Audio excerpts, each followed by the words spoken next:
آج سے 200 سال پہلے ایسا ہوتا تھا کہ مدارس کی تعلیم سرکاری کھاتے میں ہوا کرتی تھی. بڑے بڑے بادشاہ جو تھے وہ باقاعدہ مدارس کے منتظم ہوا کرتے تھے، سرکاری سلسلے میں مدارس چلا کرتے تھے.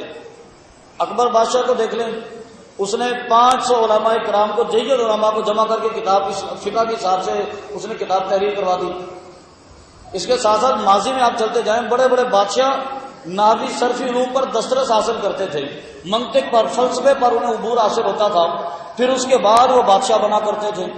لیکن بر صغیر میں سسٹم کو کمزور کرنے کے لیے، اسلام کو کمزور کرنے کے لیے منظم انداز میں یہ سازش کی گئی کہ مدارس کو آہستہ آہستہ گورنمنٹ کے سسٹم سے ہٹا دیا. اب ذریعہ تو تھا نہیں، مدرسے بیچارے، کاروبار بھی نہیں ہوتا ان کے پاس، ایک چھوٹے چھوٹے پلاٹ ہوتے ہیں ان کے پاس، بمشکل اس کے اوپر تعمیرات بھی نہیں ہوتی. تو اب دین کی بقا کے لیے ان کو چلانے کا سسٹم ایک آخر میں ہمارے پاس یہ بچا کہ زکوٰۃ جمع کر کے ان کو دے دی. اب جو بچہ مدرسے کی بنیاد میں آغاز میں ہی زکوٰۃ کھا کھا کے پڑا ہو، بیچارہ وہ فراغت حاصل کر لی ہو، تو اسے کیا اقبال نکلے گی؟ اسے ہم نے شروع سے یہ سکھانا شروع کر دیا کہ تم معاشرے کے سب سے کم تر بندے ہو، تم معاشرے کے سب سے بیکار بندے ہو، بیکار فرد ہو، تمہارے اوپر انویسٹمنٹ کرنے کے لیے تیار کوئی نہیں ہے، تمہارے اوپر پیسہ لگانے کے لیے تیار کوئی نہیں ہے. اور والدین بھی آج کل، میں معذرت سے عرض کروں گا، حقیقت ہے یہ ہمارے معاشرے کی کہ والدین بھی دیکھتے ہیں کہ یہ بیٹا ماشاءاللہ بڑا ذہین ہے، یہ ڈاکٹر بن جائے گا. والدین دیکھتے ہیں یہ بیٹا بڑا ایکٹیو ہے، یہ ماشاءاللہ بہترین فوجی بنے گا، یہ کمانڈر بن جائے گا. اور ایک بچہ جو ٹانگ سے تھوڑا سا معذور تھا، ذہنی حافظہ بھی اس کا ٹھیک نہیں تھا، ہم کہتے ہیں اچھا یار اب اس کو کیا کرنا، چلو مدرسے میں ڈال دیتے ہیں، کھیلتا بھی رہے گا، پڑھتا بھی رہے گا، کام بھی چل جائے گا، مولوی بن جائے گا بعد میں. ہم نے دین کو لولا لنگڑا بنا دیا، اپاہج بنا دیا دین کو. ہم نے دین کی طرف ہم انویسٹمنٹ کرنے کے لیے تیار نہیں ہوتے. میں زمانے سے آپ کو کہتا ہوں جو کالج اور یونیورسٹیوں میں پڑھتے ہیں، آپ ایم اے کی کلاس کے بچے کو اٹھا کے دیکھ لیں، اس سے 6 کلمے سنے، 6 کلمے نہیں آئیں گے اس بندے کو. پڑھ رہا ہے وہ ایم اے، پی ایچ ڈی کرنے کے لیے تیار ہو گیا، نماز کے فرائض واجبات سنت اس بندے کو یاد نہیں ہے. اس لیے کہ دین ہماری اساس میں سے بچا ہی نہیں ہے، دین ہماری بنیاد میں بچا ہی نہیں ہے.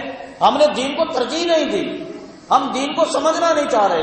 ہماری زندگی ایسے گزرتی ہے کہ بچپن سے لے کر جوانی، جوانی سے لے کر بڑھاپا اور مرنے تک ہم پہنچ جاتے ہیں، ہمیں نماز کے مکمل مسائل یاد نہیں ہوتے، حالانکہ ہمارا دن میں 5 مرتبہ مسجد کے ساتھ تعلق ہوتا ہے.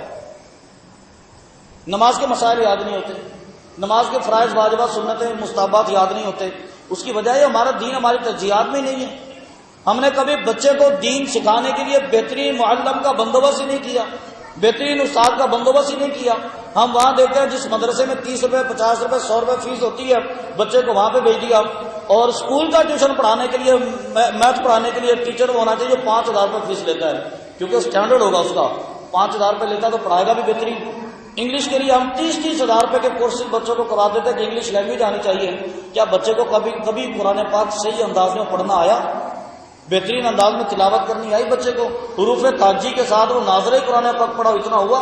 کیونکہ ہماری ترجیحات میں داخل نہیں ہے. دین کو باقاعدہ پلانٹڈ طریقے سے ہم سے دور کیا گیا، گورنمنٹ کے سسٹم سے نکال دیا گیا، سرکاری طور پر سرپرستی ختم کر دی گئی، مدارس یتیم ہو گئے، بیکار ہو گئے، زکوٰۃ پر پڑھنا شروع ہو گئے، چندے پر پڑھنا شروع ہو گئے، کسی نے دے دیا تو چلا لیا، نہ دیا تو نہیں چلایا، اللہ اللہ خیر صلی اللہ. فلہذا نظام ہمارا خراب ہو گیا. اگر آپ چاہتے ہیں کہ اپنے دین کو مضبوط کیا جائے تو اپنی اولاد کو دین کے حساب سے مضبوط کریں. ایسے مدارس وجود میں ہیں جو اسکول سسٹم کی طرح چلیں. مطلب یہ نہیں کہ وہ ہمارے سائنس اور میتھمیٹک کی بات ہو، ٹھیک ہے وہ دنیا میں اپنے چلتے ہیں، ہمارے اپنے چلتے ہیں. وہ ایک پروگرام میں شریک تھے تو سندھ کے وزیر صاحب بھی وہاں، بلکہ وفاقی وزیر وہاں پر موجود تھے.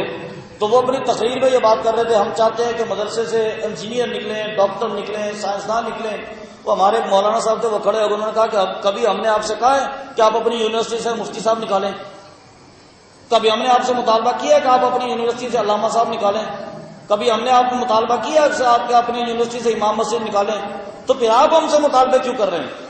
ہر بندے کے لیے اپنی فیلڈ ہوتی ہے، ہر بندے کے لیے اپنی لائن ہوتی ہے، کرنے دیں کام انہیں. کیا مدارس کے اندر انگلش نہیں آئے گی تو یہ دین کا سسٹم خراب ہو جائے گا؟ کیا مدارس کے لوگوں کی انجینئر نہیں آئے گی تو سسٹم خراب ہو جائے گا؟ بھائی لوگوں نے کھڑے ہو کر آپ کو نماز، حج، فرائض واجبات سکھانے ہیں تو آپ ان لوگوں کو اسی کام میں لگا رہنے دیں.